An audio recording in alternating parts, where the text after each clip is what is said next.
37 minutos después de las 9 de la noche. ¿Dónde están quienes conducen la Argentina? En las figuras más representativas, más relevantes, en las que van marcando el pulso político del gobierno nacional. Tras las elecciones del pasado domingo, muchos se están formulando esta pregunta. Un presidente casi ausente, un ministro de Economía que ejercía la primera magistratura, de hecho, para algún sector del análisis político, y una vicepresidenta que no tiene contacto social a nivel global con la Argentina desde hace un mes. ¿Es así, Marcelo? Me lo describías en la pausa. Bueno, es lo que estamos viendo todos. No hay explicaciones de lo que está ocurriendo porque el gobierno perdió las elecciones del último domingo, quedó tercero, es cierto, en un escenario dividido en tercios, pero fue el menos votado de ese tercio. Inmediatamente, pocas horas después, hubo una devaluación de la que hemos venido hablando media hora, un poquito más, en el noticiero, de la que no dejamos de hablar del último lunes, que somos más pobres, que necesitamos respuestas. Hay un gobierno absolutamente debilitado cada vez. Si los argentinos somos cada vez más pobres, y lo somos, como bien lo decías recién, un 20 o 30% más pobres desde el lunes, tenemos un gobierno cada vez más debilitado y desprovisto de confianza y nadie está hablando. El presidente estuvo en Paraguay. Hay las imágenes que tenemos en el centro de la pantalla, viendo es la llegada del presidente ayer a la asunción del nuevo presidente del Peña, Paraguay. El nuevo presidente de Paraguay. El martes dicen las crónicas cercanas de la Casa Rosada que estuvo reunido con Sergio Massa. Estuvieron desayunando. El martes también estuvo reunido con parte de su equipo de comunicación. Después no se lo ha visto más al presidente de la Nación.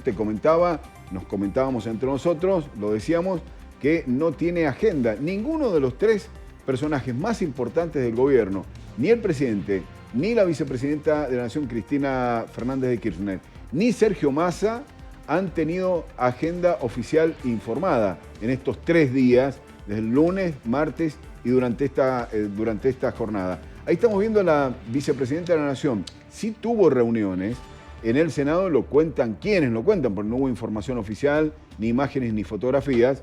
Tuvo reuniones políticas con Guado de Pedro, sostienen los cronistas del Parlamento, particularmente del Senado, que pasó por allí el ministro Sergio Massa. Y nada más.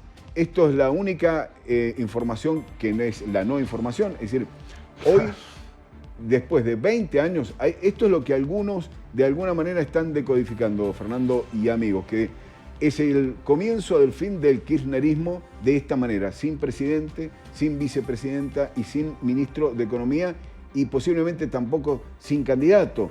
Esto es lo que se está viendo.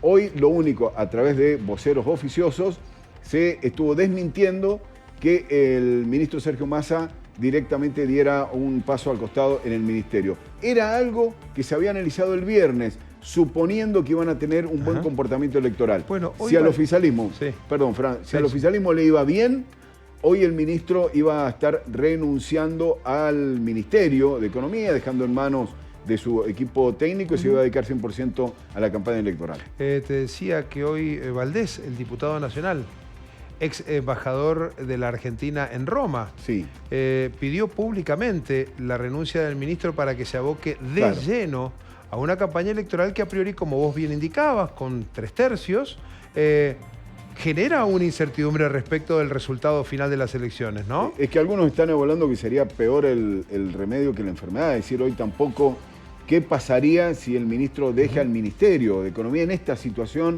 de la profunda devaluación del lunes pasado y que no hemos dejado de hablar, del aumento de precios y de la falta de referencias para un mercado, y un Milei incluso?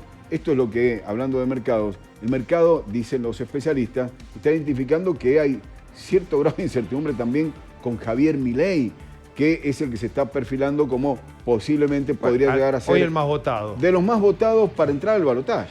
No decimos que sea el presidente. De Milei hablamos en un minuto. Permitime, por favor, director, ponga la fotografía del día en términos políticos de concreciones. ¿Concreciones, me pregunto? A pantalla plena, por favor. Horacio Rodríguez Larreta, Patricia Bullrich, Gerardo Morales y Luis Petri. ¿Qué es esto? Se reunieron hoy en el Jardín Botánico, allí en Cava, en la ciudad autónoma de Buenos Aires. sostienen también, estamos hablando como voceros de alguna manera de lo que están informando periodistas en Buenos Aires, que esto comenzó a pergeñarse el mismo domingo después de que hablara Patricia Bullrich. Lo llamó a Horacio Rodríguez Larreta y le dijo: debemos juntarnos rápidamente mañana por el lunes y hacer una foto de unidad frente a todo lo que está pasado. Rodríguez Larreta entendió y comprendió lo que estaba pidiendo Patricia Bullrich, pero le pidió el día un poco. Hoy es la nueva lideresa que tiene la oposición con Juntos por el Cambio. Dice: me voy a tomar el día para analizar y decodificar todo lo que ha pasado. Después se reunió, hoy tuvo un encuentro con, oficiando como una suerte de jefe de gabinete de todo el gobierno, allí en la Ciudad Autónoma de Buenos Aires. Se reunió con los equipos de Jorge Macri, que aparentemente pues, el primo de Mauricio Macri podría llegar a sucederlo en la jefatura de gobierno porteño, y después fue al Jardín Botánico donde se mostraron estas fotos. Lo único que hubo fue un tuit de Patricia Bullrich diciendo que están trabajando hacia adelante, ahí lo estamos viendo. Declaración liviana, tipo fotografiada, nada más que eso. Lo que ha trascendido es que se analizó para ellos, para estos cuatro, por qué ha ganado Milei, por qué hay un 30% de argentinos que no fueron a votar, por qué se perdió en las provincias donde llegaban sus propios candidatos. Si Morales perdió en todo el norte. Morales perdió en Jujuy. Exacto. Y aquí Petri pierde en Mendoza. Pierde en entre Mendoza. Otros. Entonces están tratando de codificar esa situación, interpretarla para ir a reconfigurar la campaña electoral de cara a octubre. Gracias, Marce.